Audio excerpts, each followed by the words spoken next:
Ramadan is the time where everything you thought that was impossible becomes possible.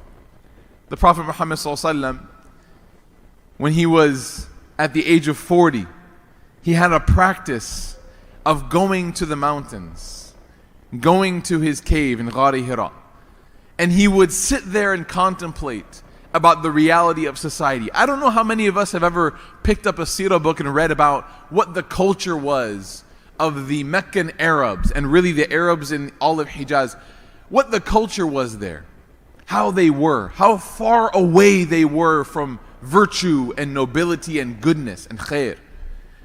They used to do things that, subhanAllah, we would, even as troubling as the world is today for us, with all of the war and death and poverty, they would do things in the culture of Arabia at the time of the Prophet ﷺ that would make even the most heinous person right now say, wow, that is bad.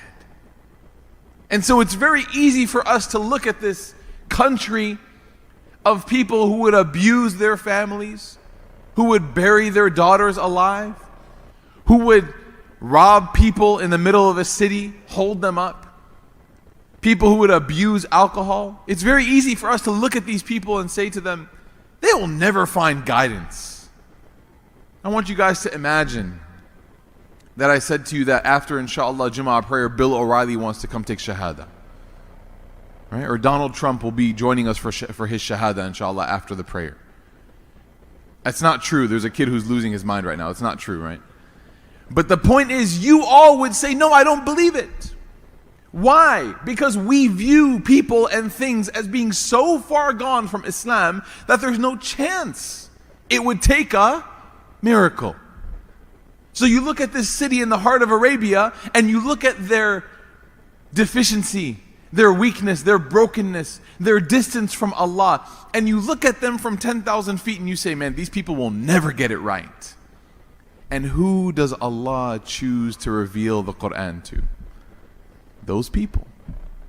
In what month? Ramadan.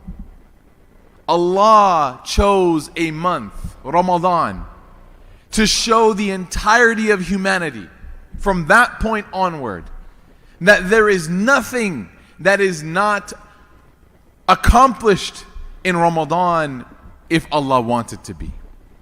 He sends this book to the Prophet Muhammad ﷺ. He sends these verses to the Prophet Muhammad ﷺ. The Prophet Muhammad ﷺ goes, and over time people respond with difficulty, but eventually they start to listen more and more. And you have the Hamzas radiallahu anhu who convert. You have the Umars who convert. Eventually you have the Abu Sufyans who convert. The Hinds who convert. You have all these people who everyone would have said there's no chance, and they accept Islam. When was this book revealed? In Ramadan. The time of miracles. The time where the impossible becomes possible.